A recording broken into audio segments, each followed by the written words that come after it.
तो hello friends, स्वागत है आप सबका एक नई वीडियो में एक नई कन्फ्यूज़न के साथ। तो आज की मैं कन्फ्यूज़न जो आपके साथ शेयर करने वाला हूँ वो है हैड के बारे में।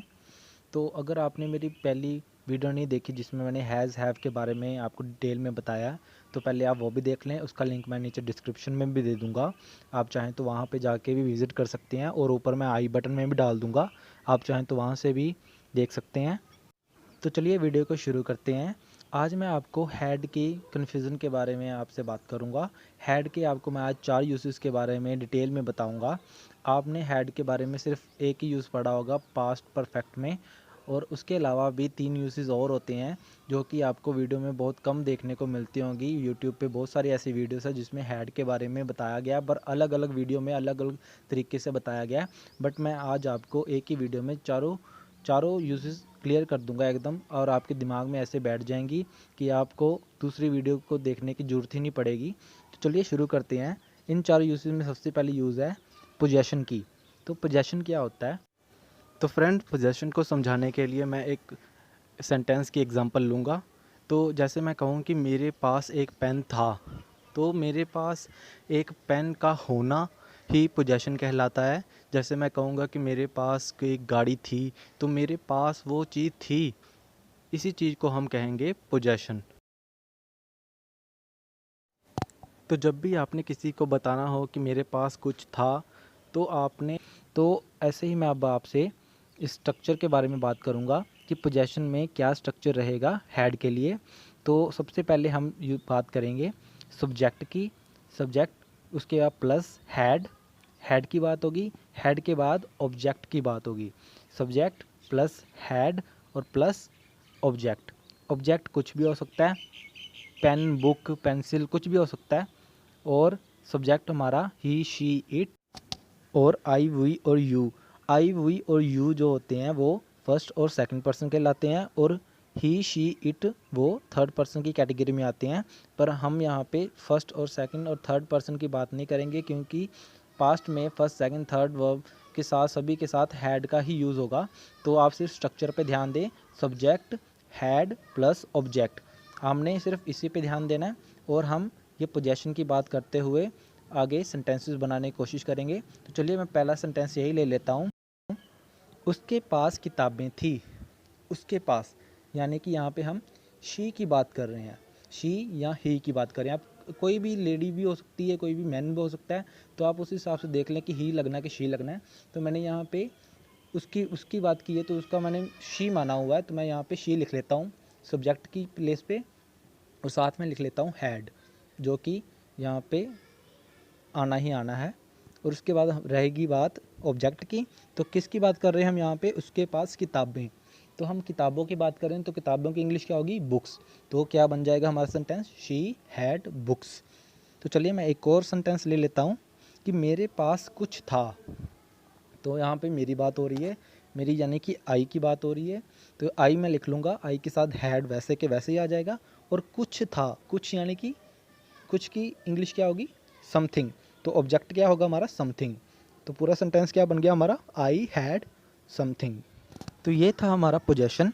अब हम बात करेंगे पास्ट परफेक्ट टेंस, जो कि आपको स्कूलों में पढ़ाया गया है, आपको पता भी होगा कि इसमें हम क्या करते हैं। इसमें इसका रूल भी आपको याद होगा। हम रूल क्या पढ़ते थे? हैड प्लस वर्ब की थर्ड फॉर्म।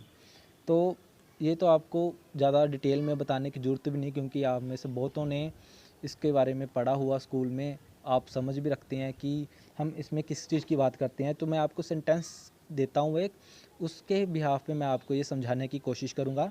तो चलिए सेंटेंस ले लेता हूँ मैं कि वो खेलने गया था, या वो खेलने जा चुका था।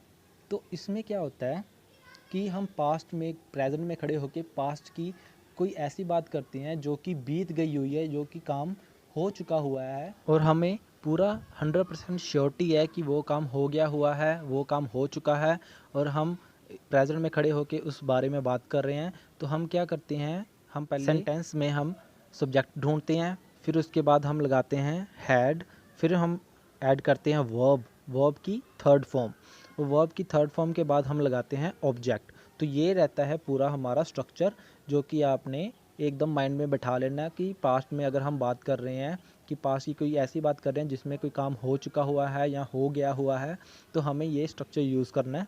तो रूल आपको मैंने बता दिया है कि हैड प्लस वर्ब की थर्ड फॉर्म लगेगी और स्ट्रक्चर हमारा ये रहेगा। स्ट्रक्चर से आपको ज़्यादा अच्छे से क्लियर होगा।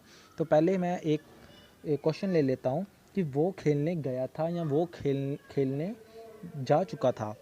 तो इसको हम पहले कन्वर्ट करेंगे। स्ट्रक्चर देखते हैं पहले कि सबसे पहले हमें सब्जेक्ट ढूंढना है। तो वो खेलने गया था यानी कि वो यानी कि ही भी हो सकता है, शी भी हो सकता है। आप दोनों में से किसकी बात कर रहे हैं वो आप पे डिपेंड करता है। तो मैं ही की बात कर रहा हूँ तो मैं यहाँ पे ही लिख लेता हूँ सब्जेक्ट लिखने के बाद अगला काम क्या होता है, हैड में ऐसे का वैसा नीचे उतर जाएगा।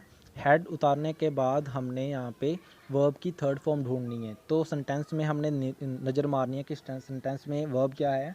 तो सेंटेंस में लिखा है वो खेलने गया है, यानी गया का हो गया गो। गया की इंग्लिश होगी गो।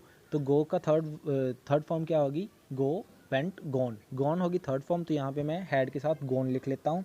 और क्या करने गया है, वो खेलने गया यानी कि टू प्ले। तो हमारा सेंटेंस क्या बन जाएगा कि he had gone to play. ऐसे मैं एक और मैं सेंटेंस ले लेता हूँ कि मैं उस लड़के के साथ खेल चुका था।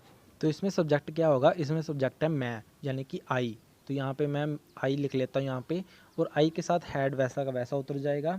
और अब मुझे ढूंढना है वर्ब की थर्ड फॉर्म के लिए वर्ब। तो वर्ब क्या होगा, खेलने की थर्ड फॉर्म क्या, इंग्लिश कन्वर्जन क्या होगी, प्ले का थर्ड फॉर्म क्या होगा, प्लेड। तो यहाँ पे मैं नीचे लिख लेता हूँ प्लेड।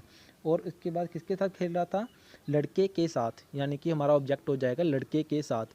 तो लड़के के साथ की इंग्लिश क्या हो जाएगी, विद दैट बॉय। तो हमारा सेंटेंस क्या बन जाएगा पूरा कि I had played with that boy. तो ये था हमारा पास्ट परफेक्ट टेंस। अब मैं आपको हैड के थर्ड यूज़ की तरफ ले चलता हूँ। तो हैड के थर्ड यूज़ को बताने के लिए मैं आपको एक पहले एग्जांपल के थ्रू समझाने की कोशिश करूँगा। तो जैसे कि मैं कह दूँ कि उनमें जीतने की तीव्र इच्छा थी यानी कि पास्ट की बात हो रही है। तो पास्ट में हम कह रहे हैं किसी के लिए कि यार उसमें तो जीतने की ना तीव्र इच्छा थी। हम मतलब कि किसी की अंदर की एबिलिटी के बारे में बात कर रहे हैं, किसी के अंदर जो पोटेंशियल है या किसी के जीतने के साहस है या कुछ भी उसके अंदर का जो उसका एबिलिटी है, हम उसकी बात करने की कोशिश करते हैं।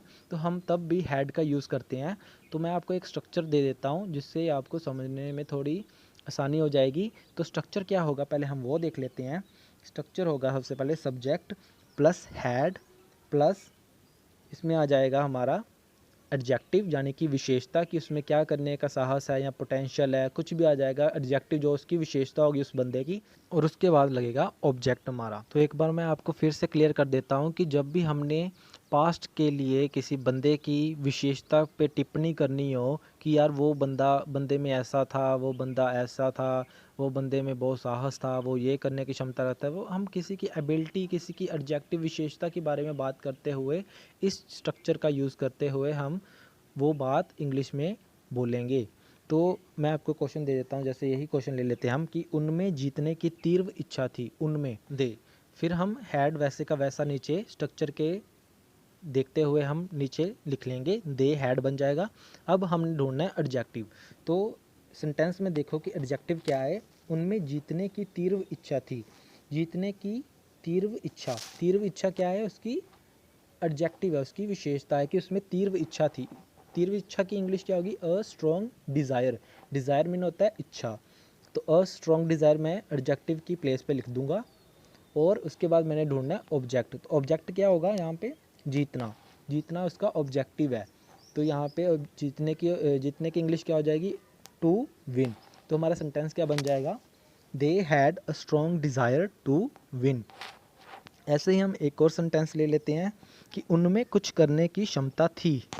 तो उनमें की इंग्लिश क्या हो जाएगी, दे मैं वैसे का वैसा लिख लूँगा और साथ में आ जाएगा हैड। तो बन गया दे हैड।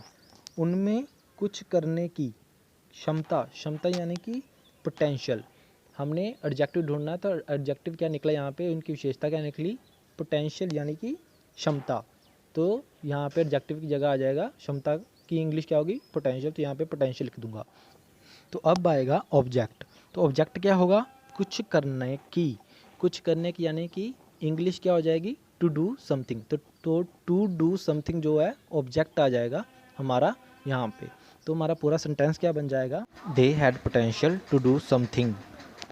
तो ये था हमारा हैड का थर्ड यूज़। अब मैं आपको हैड के फोर्थ यूज़ की तरफ ले चलता हूँ। फोर्थ यूज़ बहुत ही सिंपल, बहुत ही आसान है। तो अगर आपने प्रेजेंट में खड़े होकर पास्ट की बात करते हुए बोलना है कि यार मेरे 2 दोस्त थे, या मेरे 2 भाई थे, मेरी 4 बहनें थी, तो इस तरह की सेंटेंस बोलने के लिए भी आपको इंग्लिश में हैड का यूज़ करना पड़ेगा। तो इसका स्ट्रक्चर मैं आपको पहले बता देता हूँ कि क्या होगा, स्ट्रक्चर क्या होगा। सबसे पहले सब्जेक्ट आएगा, फिर आएगा हैड, फिर प्लस ऑब्जेक्ट। छोटा सा स्ट्रक्चर है, सिंपल से सेंटेंस है। मैं आपको सेंटेंस देता हूँ कि उसके 2 भाई थे। तो उसके बात की है, उसके यानी कि सब्जेक्ट की बात हुई है, ही या शी में से कोई एक होगा। आप सिचुएशन के हिसाब से ही शी देख लेना। यहाँ पे मैं ही लेके चलता हूँ, मैं यहाँ पे ही लिख लेता हूँ। उसके बाद मैंने लिखना है हैड, हैड वैसे का वैसा उतर जाएगा, और बाद में ढूंढना ऑब्जेक्ट। तो ऑब्जेक्ट यहाँ इसमें क्या होगा, 2 भाई, मतलब कि 2 ब्रदर्स। तो हमारा सेंटेंस क्या बन जाएगा, ही हैड 2 ब्रदर्स। ऐसे मैं एक और सेंटेंस ले लेता हूँ कि हमारी 4 बहनें थी।